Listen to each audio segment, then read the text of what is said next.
생생한 뉴스 속 이야기를 직접 전합니다. 취재 파일.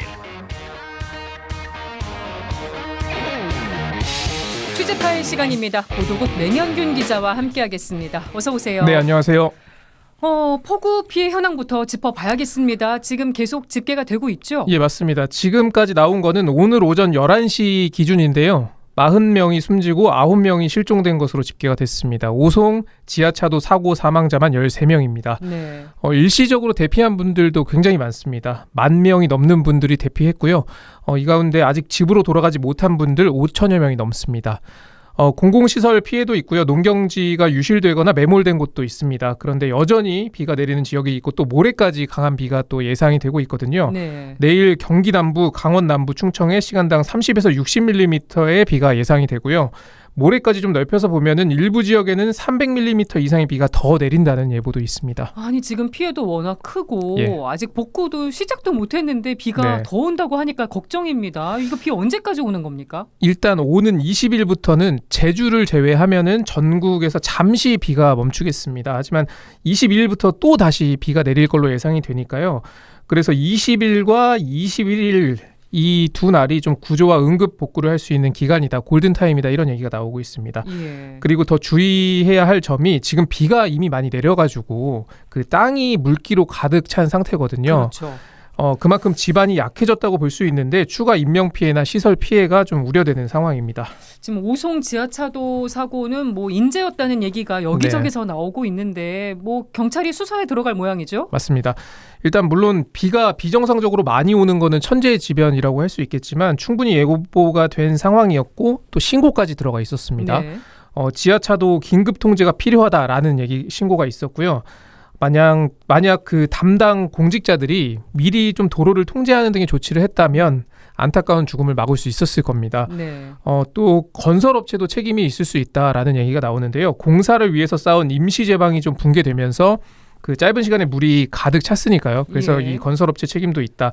뭐 이와 관련해서도 사전에 주민들이 이 건설업체가 좀 너무 부실하게 그 제방을 만들어놨다라는 지적을 했었다고 해요. 그래서 예. 이 부분도 좀 경찰이 들여다볼 것으로 보이고요. 일단 실종자 수색 먼저 마무리한 뒤에 수사본부를 구성하기로 했습니다. 말씀드린 것처럼 홍수 그 경보가 있었는데도 교통 통제를 하지 않은 이유, 경위 등을 조사하고요. 또 제방 관리에 대해서도 소홀함이 없었는지 들여다볼 전망입니다. 네, 정말 안타까운 사고였습니다. 윤석열 대통령이 이제 순방 마치고 오늘 귀국을 했는데 예. 귀국하자마자 회의 소집하고 현장 방문까지 했어요. 예, 맞습니다. 오늘 오전 5시쯤에 성남 서울공항에 도착을 했습니다. 새벽에 도착을 한 거고요. 귀국하는 그 기내에서도 참모들과 이 호우 상황 점검 회의를 했고 또 귀국 직후인 오전 6시 용산 대통령실에서 그 수석 비서관들 모두 집결한 상태에서 또 회의를 주재했습니다. 그리고 8시 30분에는 정부 서울청사로 자리를 옮겨서 중앙재난안전대책본부 회의를 주재를 했습니다. 윤석열 대통령 발언 한번 들어보겠습니다. 비통하고 안타까운 마음을 금할 길이 없습니다. 이번 폭우로 돌아가신 분들의 명복을 빌고 유가족분들께 위로의 말씀을 드립니다.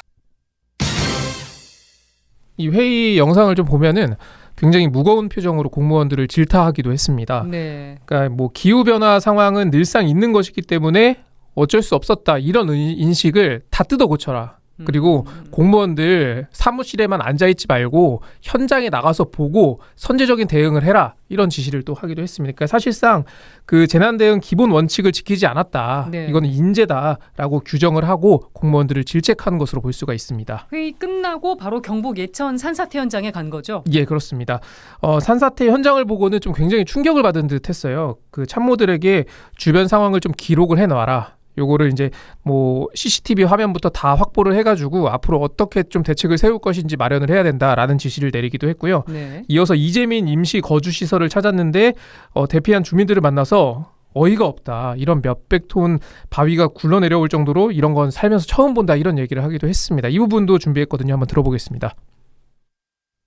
아이고 얼마나 놀라셨어요.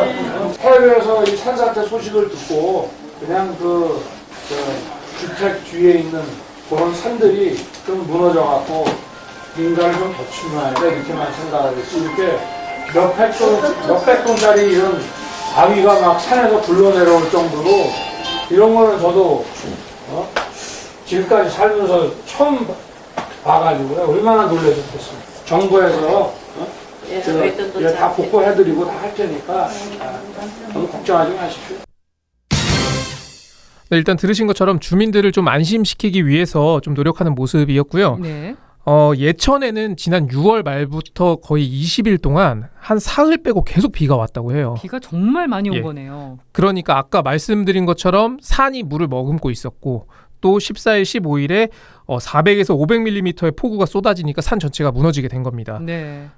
그래서 이런 현상을 두고서 좀 천재지변이라고 할 수 있겠지만 이제는 이 기후 변화를 좀 일상으로 받아들이고 더 면밀히 대비해야 할 것으로 보입니다. 네, 가톨릭 교회 쪽도 피해가 있었어요. 예. 인명 피해도 있었고요. 맞습니다. 오프닝에서 말씀을 해주셨는데 교우 인명 피해도 있었습니다. 지난 15일 새벽 산사태가 집을 덮치면서 그 춘향본당 신자 세레나 씨가 세상을 떠났습니다.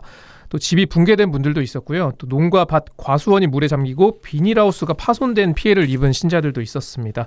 또 예천본당 신자들의 상황도 비슷한데요. 인명 피해는 다행히 없었지만 그 폭우와 산사태로 재산 피해가 다수 발생했습니다. 네. 지금 안동교구가 수해피해 비상대책위원회를 구성했거든요. 지금 수해피해 2차 헌금을 실시할 예정입니다. 네, 그러니까 윤석열 대통령이 우리나라 이 수해가 난 상황에서 네. 귀국을 미루고 우크라이나를 방문한 거에 대해서도 여러 가지 말들이 나옵니다. 예, 맞습니다. 그러니까 기존 계획은 15일 지난 토요일에 귀국할 예정으로 알려졌었죠.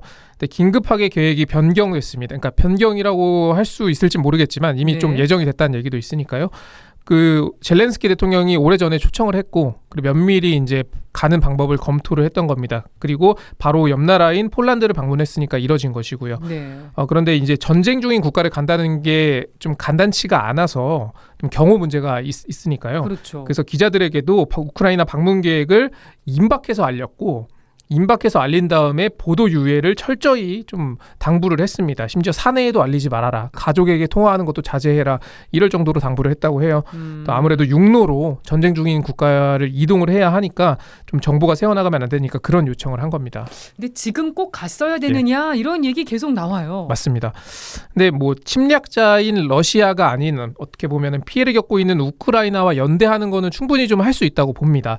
그리고 우리는 유럽 국가가 아니기 때문에 다시는 좀 방문하기 어려울 수 있으니 좀 이번 기회에 방문하자 이런 판단도 뭐 가능하다고는 생각이 들어요. 예. 하지만 이런 국가 재난이 있을 때 정상 외교를 포기하고 귀국한 사례도 있습니다. 지난 5월에 그 G7 정상회의가 일본에서 열렸었잖아요. 예.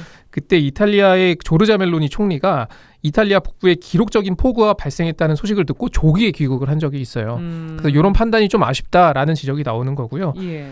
그리고 대통령이 우크라이나에서 한 발언도 좀 문제가 될 수 있어 보이는데 젤렌스키 대통령 만나서 생즉사 사직생의 정신으로 함께 싸워 나간다면 자유와 민주주의를 지켜낼 수 있을 것이다 라고 했거든요. 네. 그러니까 이게 이순신 장군이 했던 이야기잖아요. 그러니까요. 그러니까 이 얘기를 여기서 그러니까 전쟁이 남긴 상처에 아픔을 좀 같이 공감하는 것까지는 이해가 되지만 굳이 그 외교 무대에서 이런 발언 좀 과격한 발언까지 써가면서 러시아와 맞서는 거는 좀 외교 언어로서는 세련되지 못했다라는 지적이 나오고 있습니다. 네. 김건희 여사가 리투아니아에서 명품 네. 쇼핑했다는 논란도 계속 이어지고 있어요. 그렇습니다. 네. 그러니까 이 비판의 지점은 정상 외교가 치열하게 벌어지고 있는 시점에 그 영부인이 명품 쇼핑을 하는 것처럼 보였고 이걸 이해할 국민이 얼마나 있겠는가라는 부분인데요. 그런데 또 대통령실에서는 가게 직원의 안내로 방문했다 이런 해명을 내놔서 논란이 한 번 더 커졌습니다. 그러니까 호객 행위를 했다는 건데. 예. 더 어이가 없는 거죠. 그 경호원이 뭐 10명 넘는 경호원을 대동하고 있는데 직원이 어떻게 접촉할 수 있었겠습니까? 예. 그건 또 그래서 이런 논란들에 대해서 국민들은 궁금한 것이거든요. 그리고 당시 시점이 수해 피해가 발생했을 시점은 아니었지만 집중호우가 계속될 것이라는 예보는 나오고 있었으니까 네. 더 좀 국민들 입장에서는 이 부분을 명확하게 해명을 해야 된다라는 요구를 하고 있는 거고요. 그런데 대통령실은 무대응 원칙을 세운 것 같아요. 그러니까 이 논란의 의혹은 야당이 제기한 게 아니라 사실 리투아니아 현지 언론에서 제기가 됐잖아요. 그렇죠. 그런데도 대통령실은 지금 어떤 얘기를 팩트를 얘기하더라도 정쟁으로 몰고 갈 가능성이 크다. 그렇기 때문에 정쟁 소지를 만들지 않겠다. 이런 답변을 내놨습니다. 이해하기 좀 어려운 부분입니다. 정쟁이라고 볼 수 있을까요? 일단 명품 쇼핑을 하러 간 거 자체는 팩트여서 예, 그 명품을 파는 상점에 들어간 건 사실이죠. 네, 예. 논란의 여지가 있어 보입니다. 이따가 박지원 전 원장과 얘기를 좀 더 나눠보기로 하죠. 네, 그리고 비가 더 온다고 하니까 안전 시설물 관리 더 각별하게 챙기셔야겠습니다. 맹영균 기자 잘 네, 들었습니다. 고맙습니다.